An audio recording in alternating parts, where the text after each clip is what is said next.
fourth quarter and full year 2024 earnings conference call. All lines are currently in listen-only mode, and there will be a question-and-answer session at the end of the presentation. You may enter the queue to ask a question by pressing Star and 1 on your phone. To exit the queue, press Star and 2. As a reminder, this call is being recorded. I would now like to turn the conference over to Chelsea Polshin from the Lennox Investor Relations team. Chelsea, please go ahead. Thank you, Angela. Good morning, everyone. Thank you for joining us today as we share our 2024 fourth quarter and full year results. Joining me is CEO Alok Maskara and CFO Michael Quenzer. Each will share their prepared remarks before we move to the Q&A session. Turning to slide 2, a reminder that during today's call, we will be making certain forward-looking statements which are subject to numerous risks and uncertainties as outlined on this page. We may also refer to certain non-GAAP financial measures that management considers relevant indicators of underlying business performance. Please refer to our SEC filings available on our Investor Relations website for additional details, including a reconciliation of all GAAP to non-GAAP measures. The earnings release, today's presentation, and the webcast archive link for today's call are available on our Investor Relations website at investor.lennox.com. Now, please turn to slide 3 as I turn the call over to our CEO, Alok Maskara. Thank you, Chelsea. Good morning, everyone. I want to start by expressing my gratitude to our 14,000 employees, our 10,000-plus dealers, and all of our customers for their loyalty and innovation that enabled us to deliver an exceptionally strong finish to 2024. One of the highlights for 2024 is that for the first time ever, Lennox delivered over $5 billion in revenue and over $1 billion in adjusted segment profit. Another achievement in 2024 is that both our segments delivered double-digit revenue growth. In addition to delivering record results, we also made thoughtful investments, such as starting a new commercial factory to create growth capacity. Let us turn to slide 3 for the fourth quarter and full year 2024 overview. Adjusted earnings per share was a record $5.60 for the quarter and $22.58 for the full year.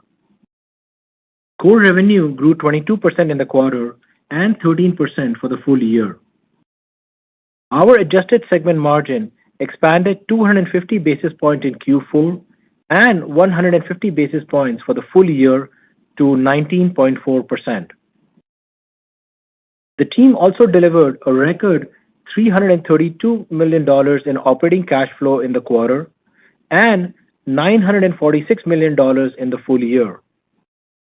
Michael will provide more details later in the presentation, but I want to highlight how proud we are of the work the team did this year to deliver significant year-over-year improvement in our cash conversion. Now, please turn to slide 4 as I review some of the drivers of our 2024 success. In 2024, we successfully completed the initial phase of our self-help transformation plan. The team's effort in 2023, including pricing initiatives, portfolio simplification, and strategic acquisitions, not only restored margins but also established a strong foundation for an exceptional 2024. Our strategic initiative enabled us to successfully navigate the construction of a new commercial factory and overcome challenges associated with the refrigerant transition, showcasing our resilience and outstanding execution. In 2024, we continued making strategic investments while delivering impactful results, positioning us to continue our momentum into 2025 and beyond. We successfully navigated the manufacturing transition from R410A refrigerant, effectively meeting customer needs as investments in sales and distribution channels elevated the customer experience. Our ongoing focus on pricing excellence programs partially offset the investments for improving customer experience. Our new commercial factory is now online and will be key to enhancing output and productivity. The AES integration remains ahead of schedule, exceeding the original value proposition. We maintained our strategic M&A pipeline and our disciplined M&A approach. The best deals for Lennox in 2024 were the deals that we decided not to pursue, thus safeguarding long-term shareholder value. Finally, by driving accountability through the Lennox Unified Management System, we ensured consistent performance. Before I hand the call to Michael, I want to extend my heartfelt gratitude to Gary Bedard, President of our HCS segment since 2023, who has announced his decision to retire from Lennox. Gary's 26-year tenure at Lennox will leave a legacy that will continue to shape our future. We have initiated a search process to identify our next HCS president. I'll now hand it over to Michael, who will walk you through how we successfully invested in the business while also delivering strong results. Thank you, Alok. Good morning, everyone. Please turn to slide 5. We are pleased to report our 8th consecutive quarter of double-digit year-over-year adjusted earnings per share growth. This quarter, we increased our adjusted segment margin by 250 basis points and achieved an impressive 22% revenue growth, resulting in 54% adjusted EPS growth. Our success is driven by volume growth in both segments as we continue to effectively manage the transition to low GWP refrigerants. As expected, customers pre-purchased R-410A equipment, which is estimated to have positively impacted revenue by $125 million and increased earnings per share by $1. Now, let's proceed to slide 6 to review the fourth quarter financial performance of our Home Comfort Solutions segment. The Home Comfort Solutions segment had an exceptional quarter, delivering 25% revenue growth, 67% segment profit growth, and an impressive 550 basis point expansion in segment profit margin. Sales volume increased by 21%, driven by over 50% growth in our two-step distributor channel, primarily reflecting the industry-wide R-410A equipment pre-buy. Our one-step contractor channel also saw volume increase low double digits. This was supported by better R-410A product availability compared to the broader market, as well as some pre-buy. After adjusting for the pre-buy, segment sales volume still grew by mid-single digits. Pricing initiatives continue to progress well. Although the impact to the quarter was limited, we have implemented price increases on our new R-454B products, and these initiatives are progressing as expected. Moving on to slide 7. The Building Climate Solutions segment delivered a very strong fourth quarter with revenue growing 17%. Of this growth, 3% was driven by inorganic contributions from our AES acquisition. From an organic perspective, sales volume increased 14% during the quarter. This reflects early revenue benefits from our new Saltillo, Mexico manufacturing facility, as well as some R-410A equipment pre-buy activity. Segment profit increased by $8 million. However, profit margin declined due to $20 million in higher product costs related to new factory ramp-up activities and inefficiencies at our existing manufacturing facility. Production output continues to grow and is well positioned to support our 2025 emergency replacement growth initiative. Turning to slide 8, Lennox delivered an impressive performance for 2024. We successfully navigated the low GWP refrigerant transition, achieving notable volume gains. Our disciplined pricing strategy drove consistent quarterly price yields, contributing to margin expansion of 150 basis points.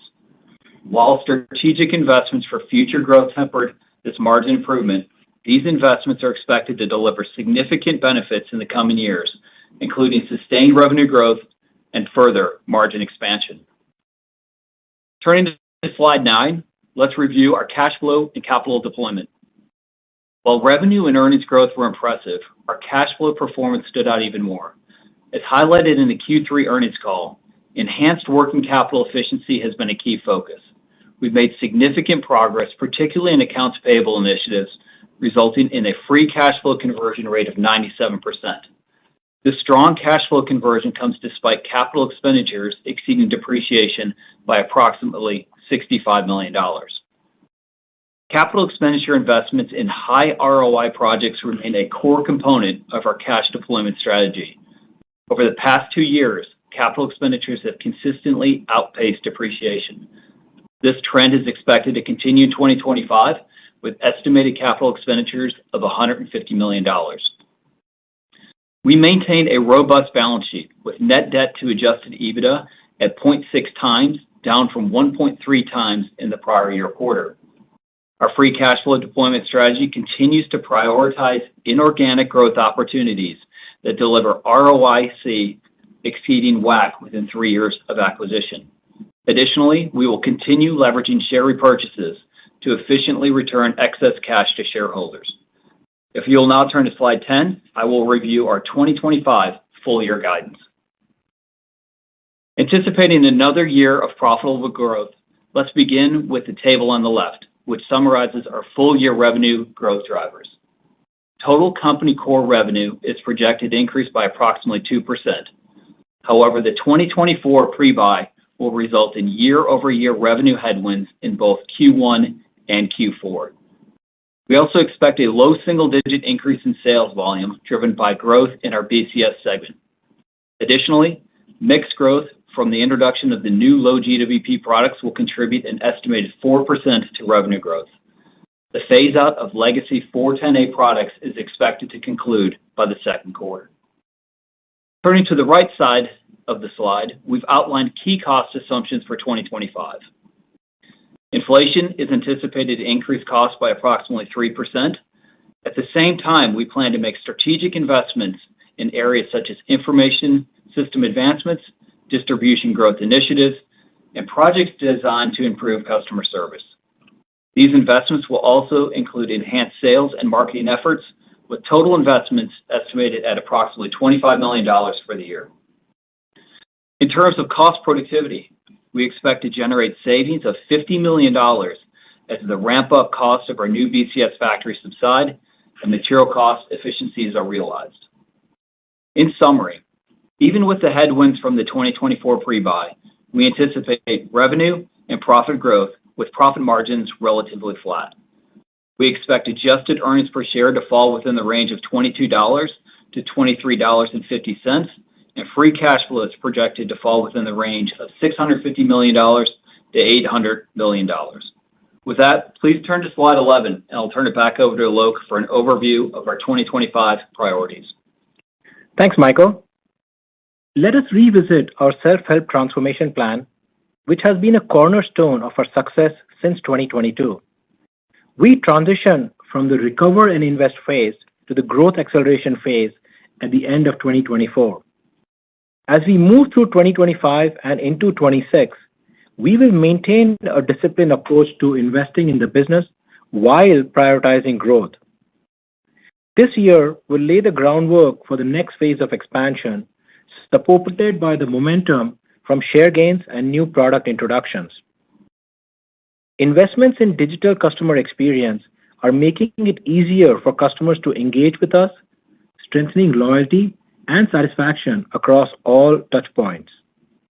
Our expanded heat pump offering, supported by the Samsung JV, not only broaden our product portfolio, but also position us to capitalize on growing demand for energy-efficient solutions.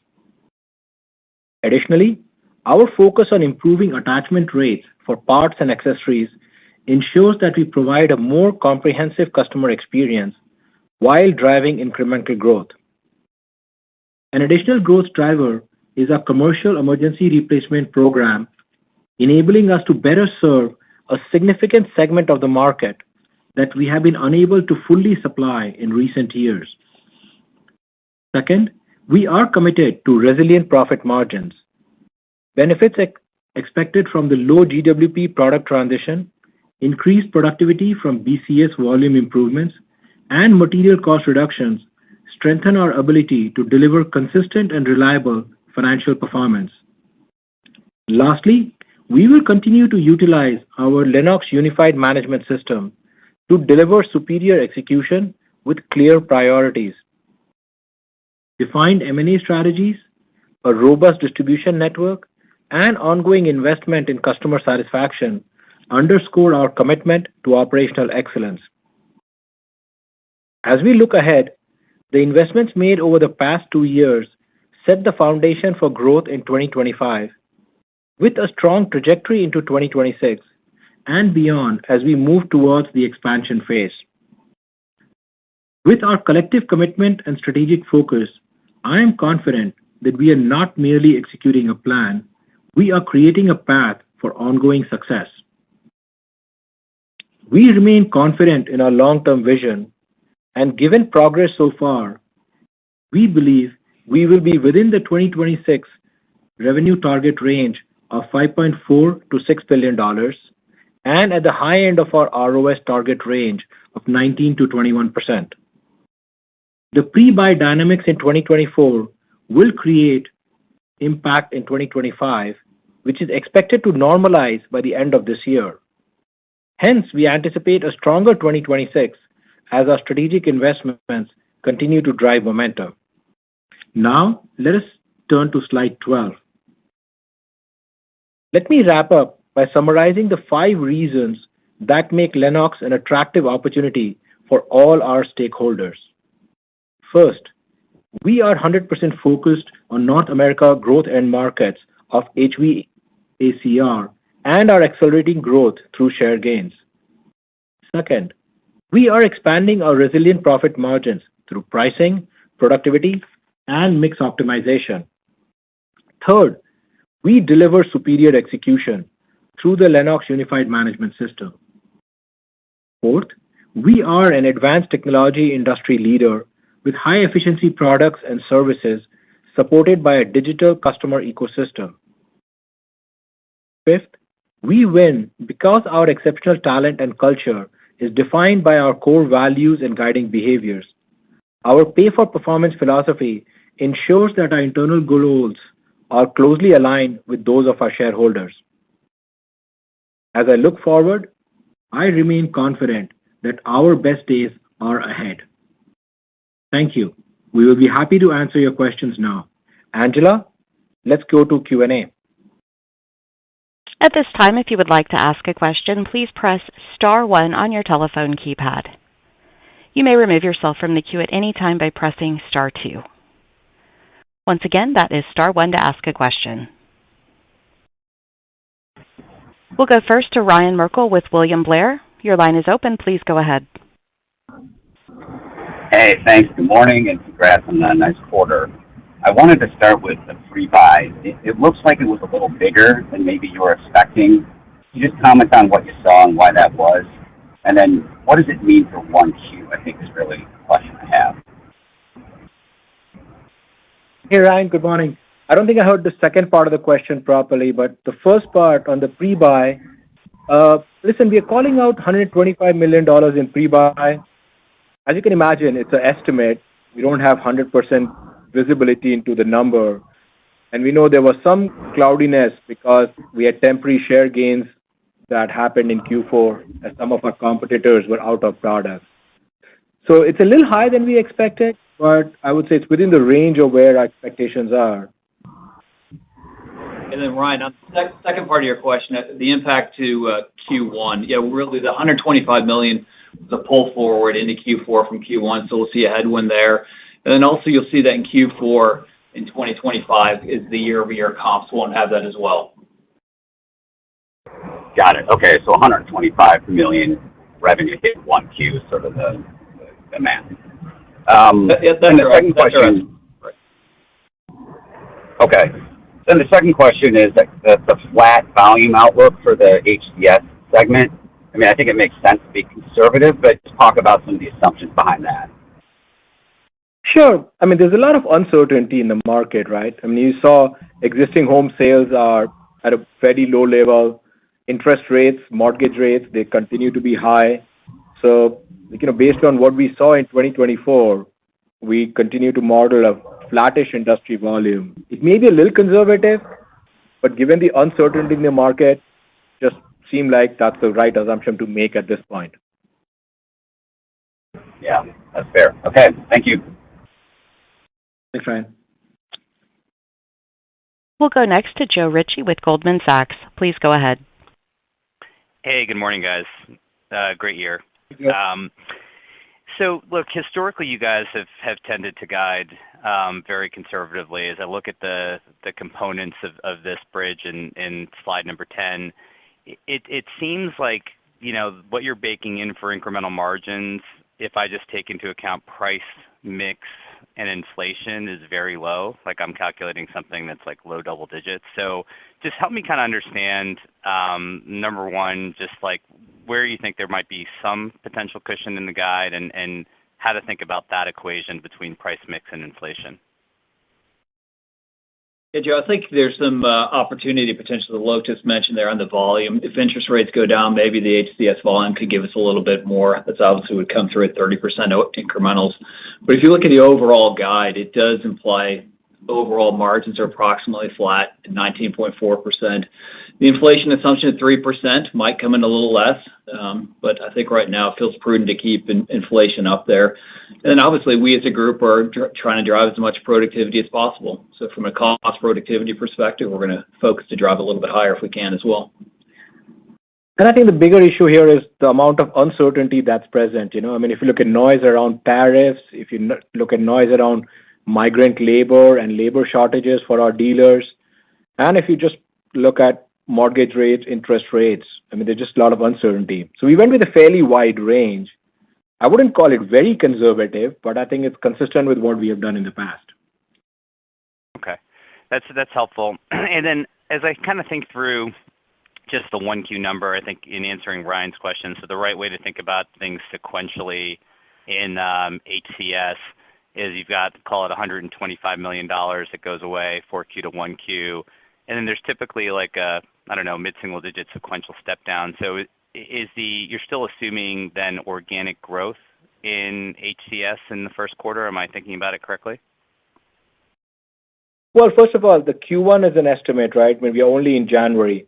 Some of it could extend to Q2 depending on how dealers convert, because we're now already selling the 454B equipment, and it just drawing a line in the sand somewhere. But on your sequential question, maybe Michael can give you some. Yeah, I think that's generally close, but not all $125 million was in the HCS segment. Some of it was in the BCS segment. But I think as Alok said it right, we did have a little bit of our 410A inventory going into the quarter, so some of this might kind of move into Q2, but predominantly will be in Q1. Okay, great. Very helpful. Thanks, guys. Yep. We'll go next to Julian Mitchell with Barclays. Please go ahead. Hi, good morning. Maybe just wanted to switch tack for a second to the BCS segment and sort of the guidance there. I think people have been concerned about the revenue outlook there because you don't have AI exposure or what have you in BCS, and there's some question marks around the ESRA funding unwinding into 2026.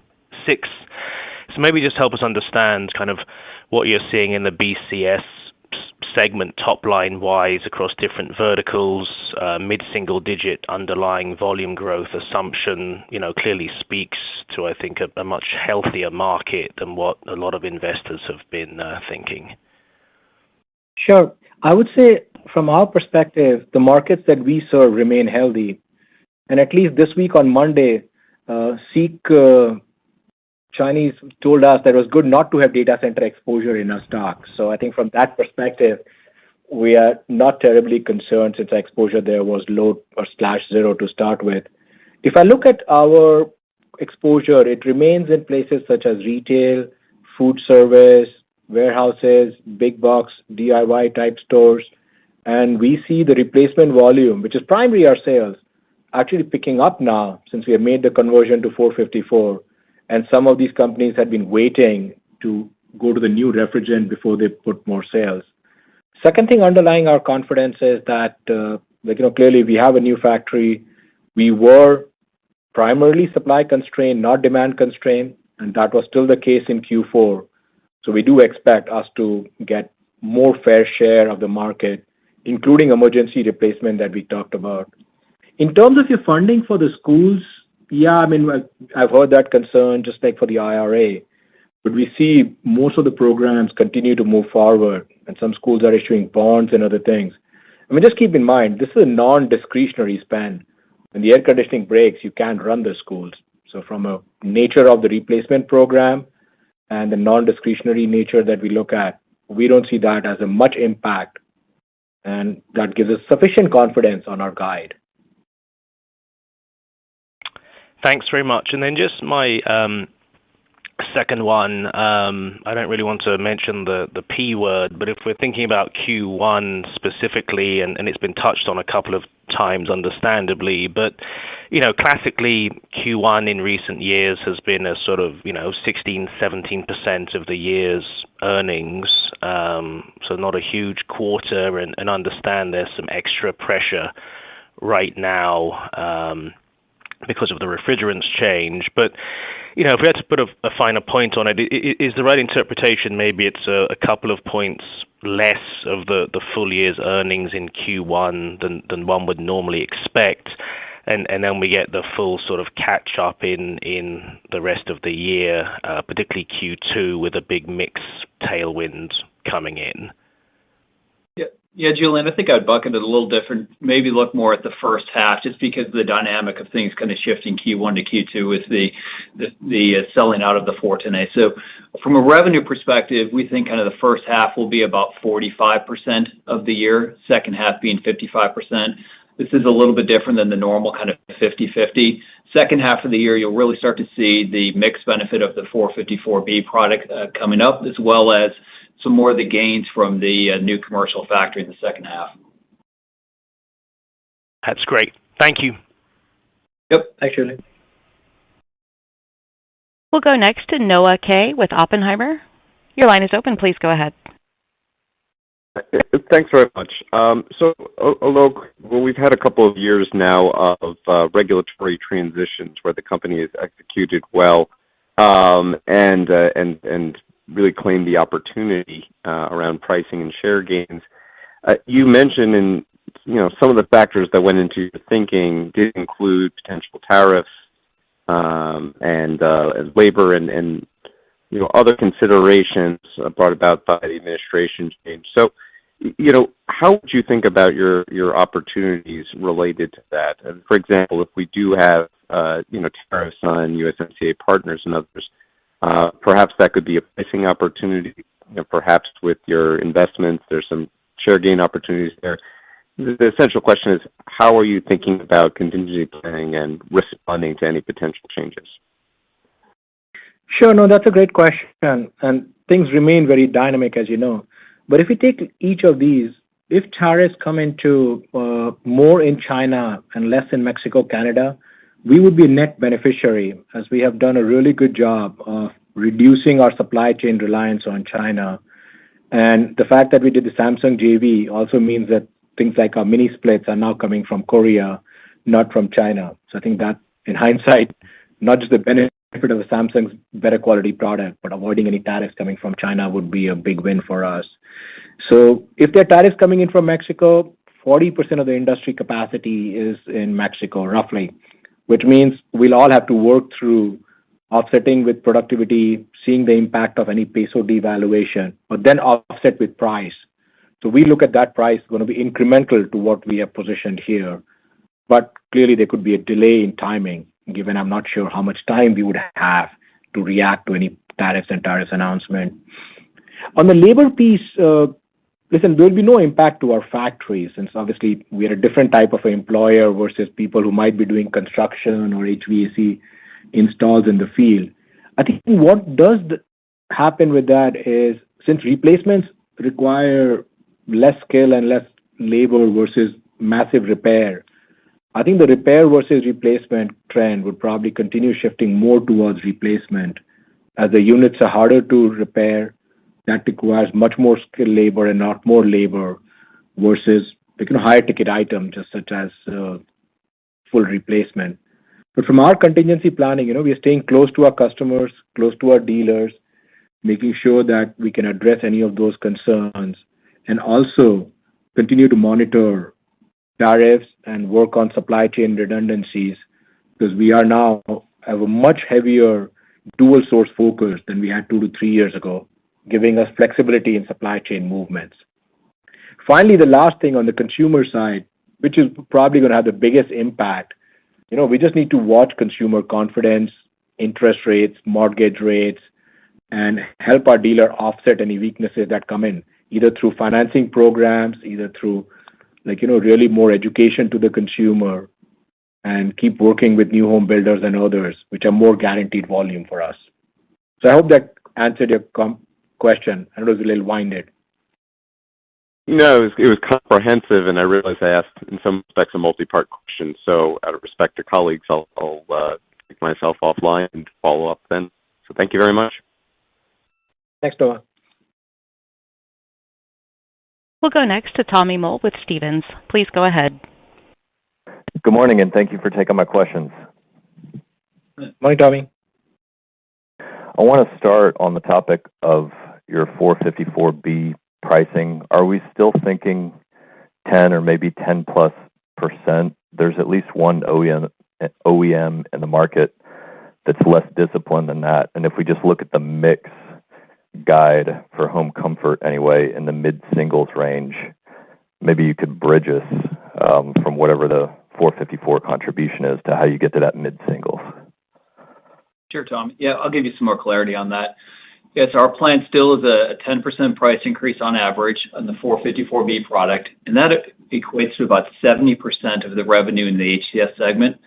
And as we've been talking about, we're going to continue to sell through some 410A equipment in the first half of this year. So it will take a little bit of time to bleed into the 454B product. So we think about 65% of the full year will be sales of that 454B product. So when you kind of do all that math, it dilutes down to that mid-single digit mix benefit for Home Comfort Solutions.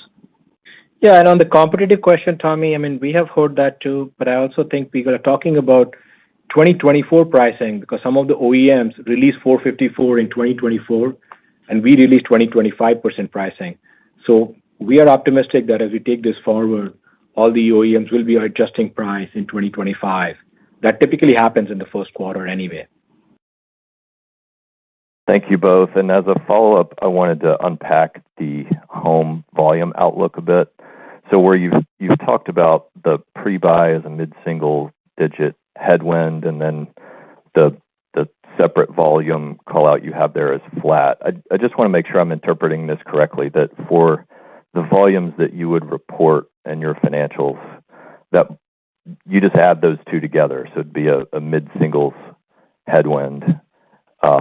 Maybe you could just clarify how we should think about that. That's exactly right. That's exactly how to look at it. Okay. And then if we take that mid-singles headwind for the segment level, can you give us any sense of the sell-in versus the sell-through assumptions you're making there?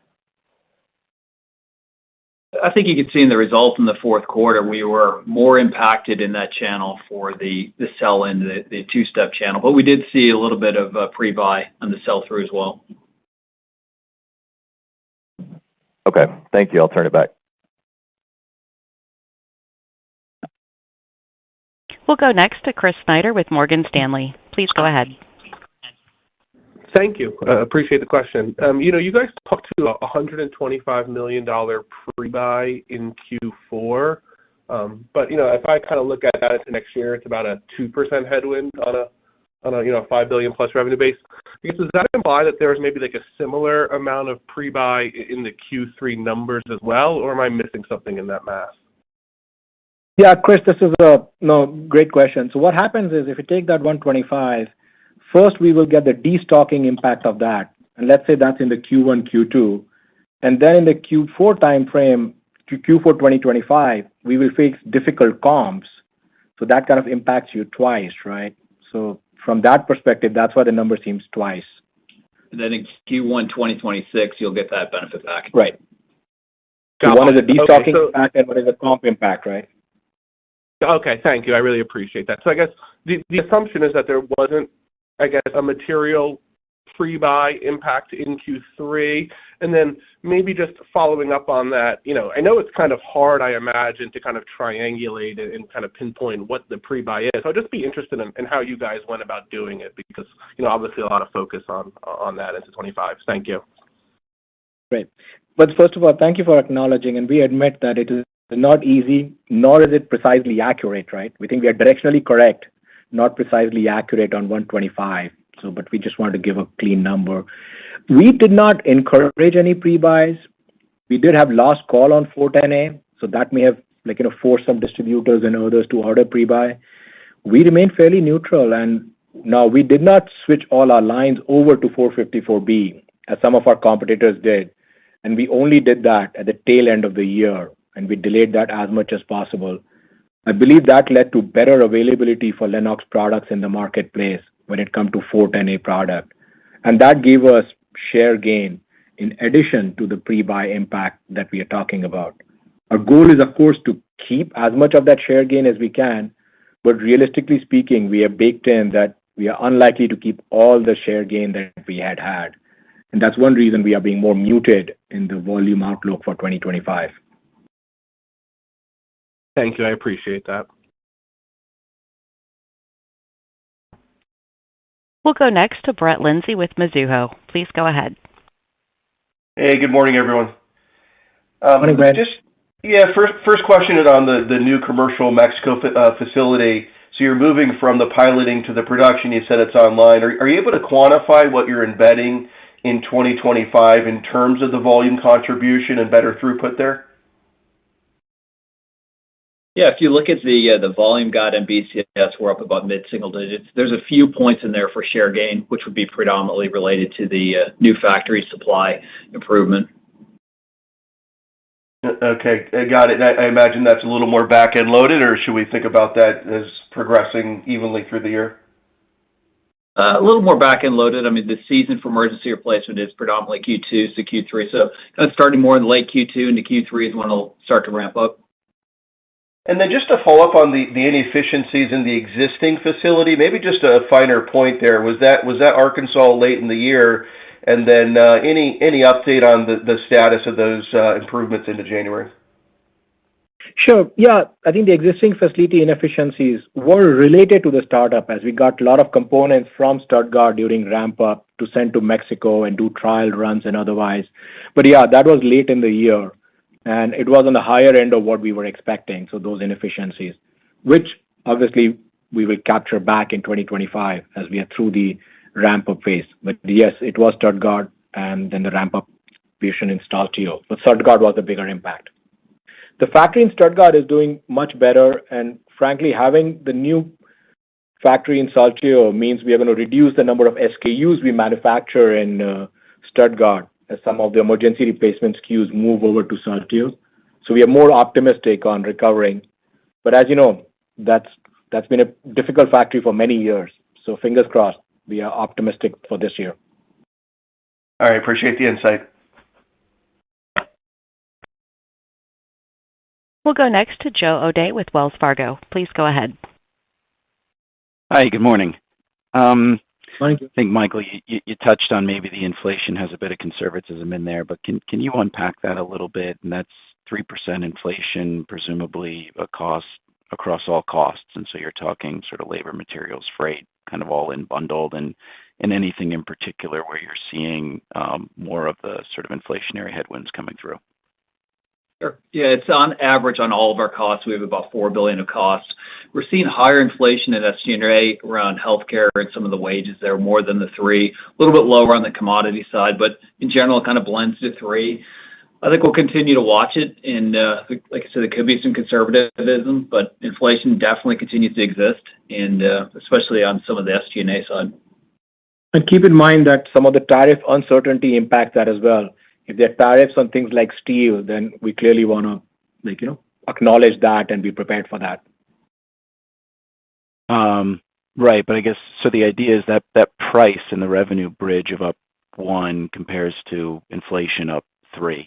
So you're not going out to the market and saying we have a right to get more because the costs we're getting burdened with. Correct. I mean, we had some of that through the mix as well, that we're getting a little bit better incrementals to cover for some of that, but we're also looking to drive more productivity as well. And keep in mind the 454B, we could have put in mix and price. You put that in mix. So you got to think of a lot of that is covering inflation as well. Yep. Right. Okay.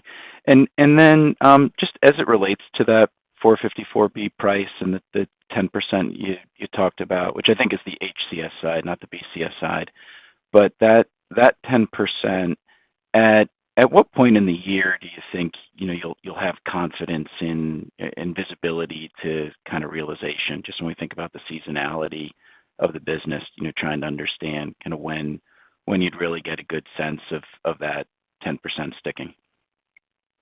I think the mid to late Q2 when we'll get a good sense, because we also, some of the OEMs have not announced their 2025 pricing, so that's when we'll get a good sense of it.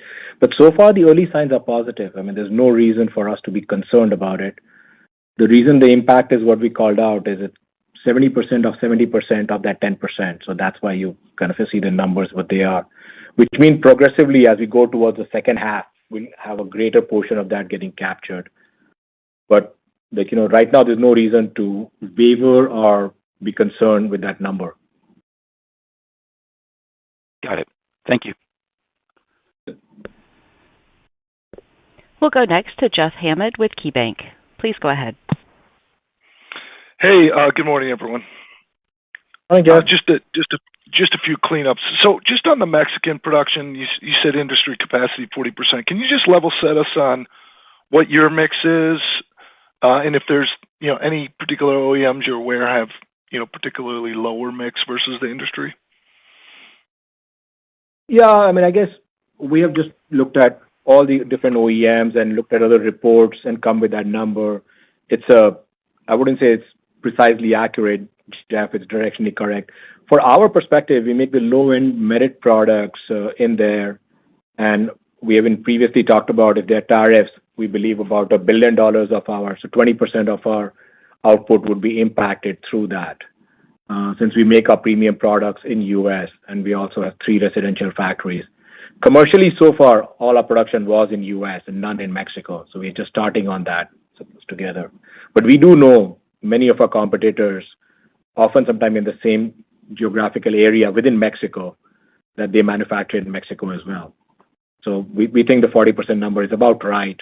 Obviously, more skewed towards residential versus commercial. So you'd say today you're probably below that industry average?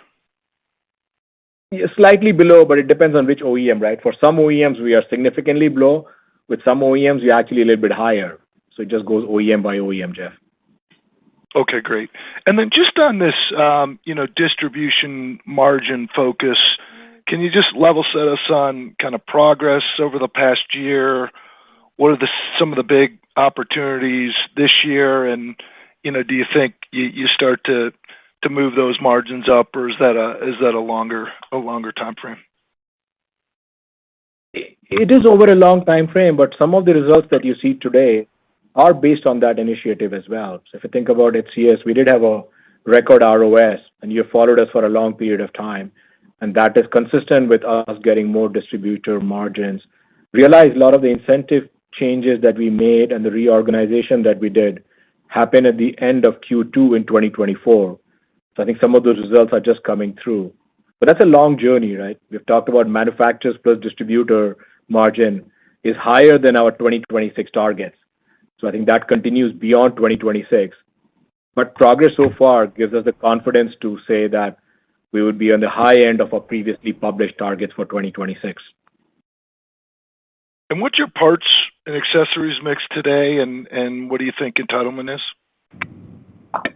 Hasn't changed much over the past year. I mean, we remain at about 20-ish% in parts and accessories. I'm confident my entitlement is twice that much. But we've been talking about that for many years, and I think it's finally time to show some results over the next few months and years.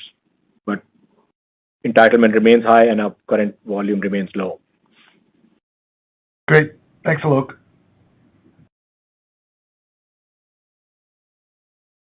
We'll go next to Nicole DeBlase with Deutsche Bank. Please go ahead. Yeah, thanks. Good morning, guys.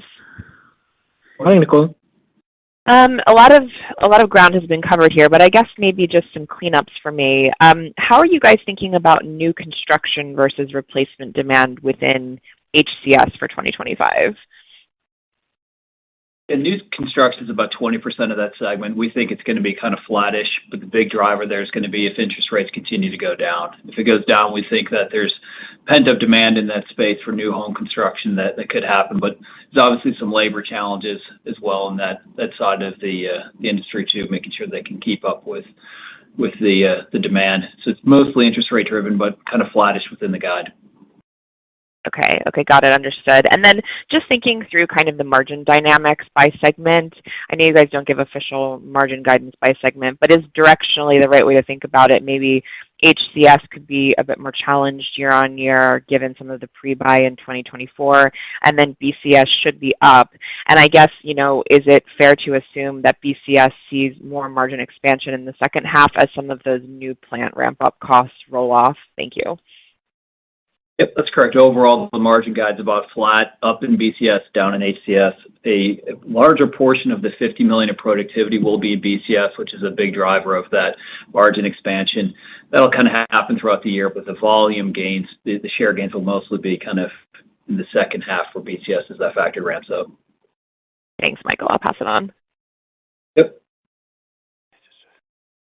We'll go next to Deane Dray with RBC Capital Markets. Please go ahead. Thank you. Good morning, everyone. Good morning, Dean. Hey, I'll echo some of the previous comments you provided, some really good calibration on what you think the pre-buy was for you guys. And Alok, could you expand a bit? You referenced some of your competitors who had stock outs because they switched over earlier. How much of a surprise was that? How tactical were you in and how you positioned in the fourth quarter? And can you give us a sense of how the individual months played out? Was it a big windfall in December, or was it level loaded? First of all, we were not surprised that a competitor had a misstep. Almost always happens in any of these regulatory transitions. But we were surprised as to which competitor had that misstep. I mean, we would have expected somebody else to have it. So from that perspective, there was a bit of a surprise. How it impacted us was we were fully loaded and we had really high fill rates throughout. So we were able to capture additional share. And now the whole challenge is to take that share and make it more of a permanent share. And we know that's going to be a challenge, and we bake that in. In Q4, it was fairly even across all 3 months. And part of it was driven by just anything we could manufacture, we were selling. So it was more constrained by our manufacturing capacity and where we had different inventory stationed in our supply chain. Some of the temporary share gain did start in Q3. So I think if you think from the share gain that happened, and we remain very optimistic that we'll convert a part of that to more permanent share gain. But tactically, our response was, we were very selective. I mean, to make sure that customers that we took on were customers who would stay with us for more permanent and were not buying from us just during the stock out. So I think we were able to gain some new customers and convert some loyalty from existing customers as well. Yeah, let's be clear that that's a high-quality problem to have to talk about temporary market share and windfall from a pre-buy and a tough comp. So that's I appreciate all the calibration. And then the second question, Alok, can you expand on your comment where you said some of your best deals in 2024 were those that you did not do? Was it just a question of price? But I have a hunch there was a data center opportunity that you passed on, but any kind of color there would be helpful. Sure. Yes, there were data center opportunities that we passed on. There was international expansion opportunities that were passed on. There were some domestic consolidation opportunities that we passed on as well.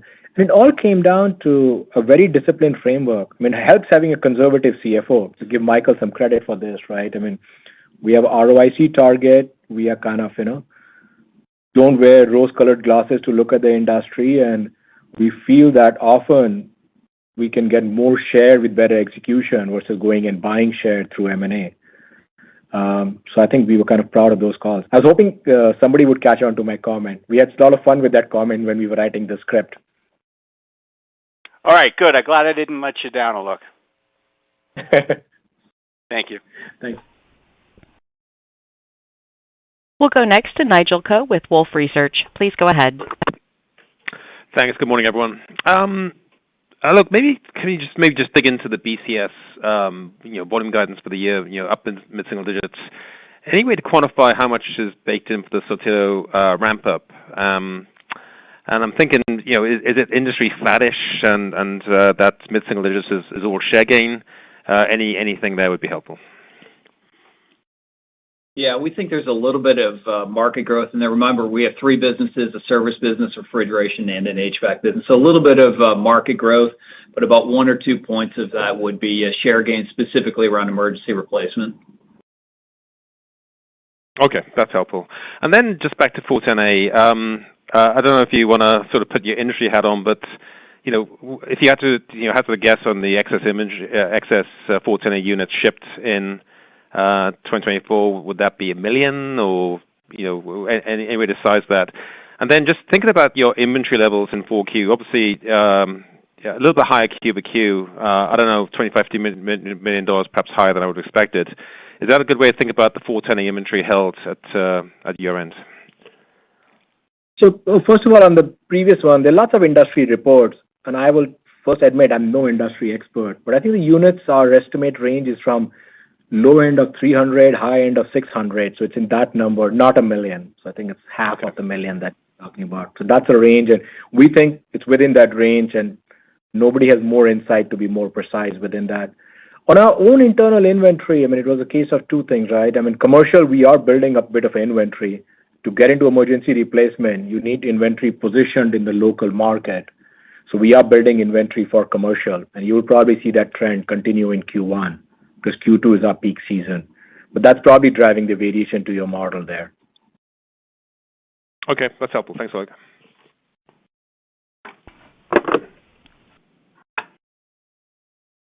We'll go next to Damon Karas with UBS. Please go ahead. Hey, good morning, everyone. Morning. I wanted to ask you about the free cash flow guidance. So cash flow obviously came in a good bit better than you had expected in 2024, but the guidance for this year, the range is pretty wide. So could you just maybe spell out the moving pieces there? Yeah, I think that if you look at it from a conversion perspective, the midpoint of our free cash flow guide to the midpoint of our net income guide, it's about an 85% conversion. So a little below compared to the 90% conversion that we've traditionally targeted, mostly because of us having to reinvest in inventory, both in BCS and HCS as we depleted some of that, as well as the capital expenditures continue to be a little bit higher than depreciation. But we think when we get back into 2026 and beyond, we're going to be well into the 90% again. High end of the range would obviously reflect just better performance on receivables and accounts payable initiatives that I'm leading. Got it. That's helpful. And then, Alok, you talked a little bit before about, potential policy implications from tariffs and immigration policy. Just curious, thinking about the pause on IRA funding, is that something that, gives you some cause for concern at all? Just thinking about, your 2026 targets and beyond and what that might mean for heat pump penetration, where I know you guys are very confident that you'll be gaining some share in the market.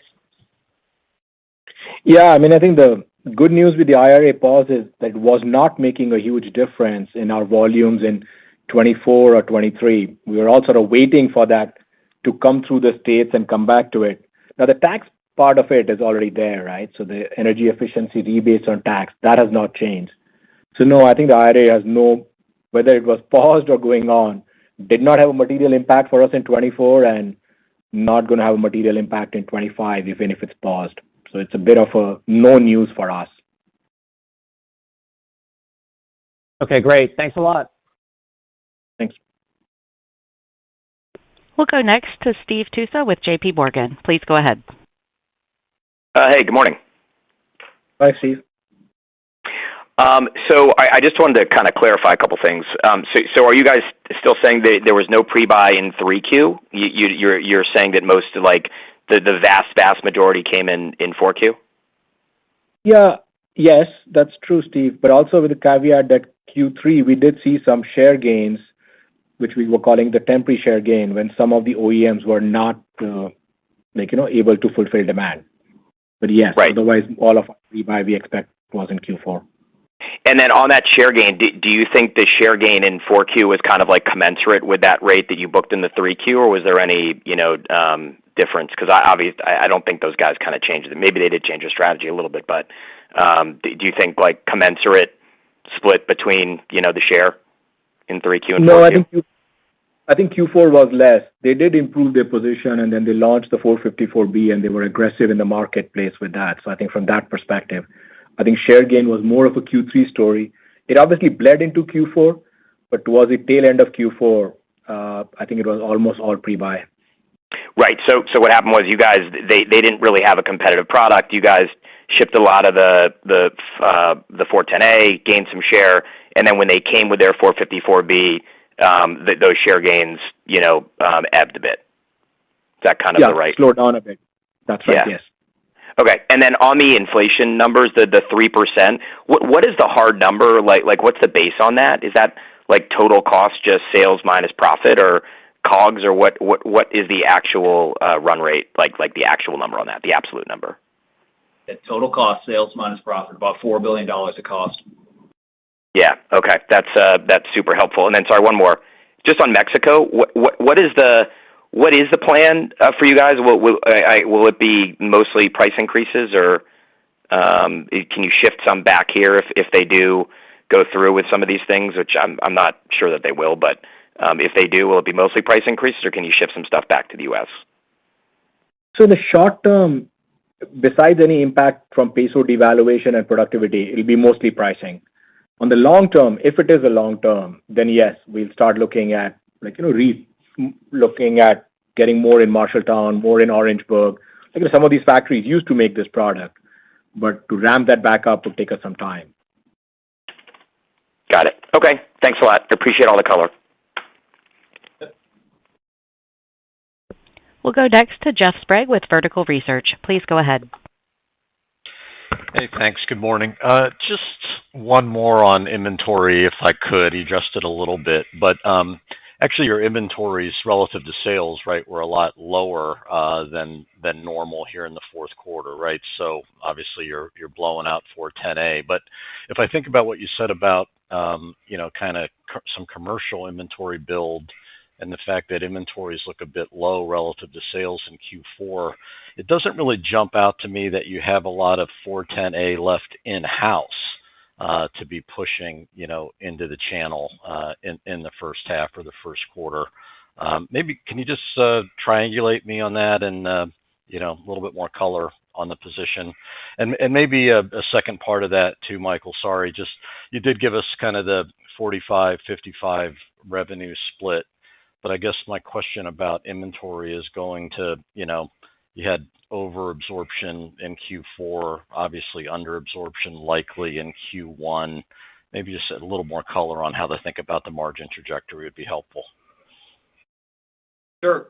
Yeah, I think it's a good point on the inventory. And what we're seeing is we did have some 410A availability at the end of the year, but a lot of that was pre-bought into Q4. So we'll kind of sell that through kind of early into Q1. It'll kind of start to mitigate and be gone, fully gone by the second quarter. But I think that's really the depletion of that inventory you're going to start to see going into the first quarter. And then on the absorption side, you're right, we could start to ramp up the new 454B product in the first half of the year, and that should give us actually some more tailwinds in HCS. On the BCS side, though, we're going to have unfavorable comparisons in the first half as we continue to launch that new factory. Second half of the year, you'll get a lot better productivity from that absorption on BCS. Great. Thanks. I'll leave it there. Yep. Thank you for joining us today. Since there are no further questions, this will conclude Lennox's 2024 fourth quarter and full year conference call. You may disconnect your lines at this time.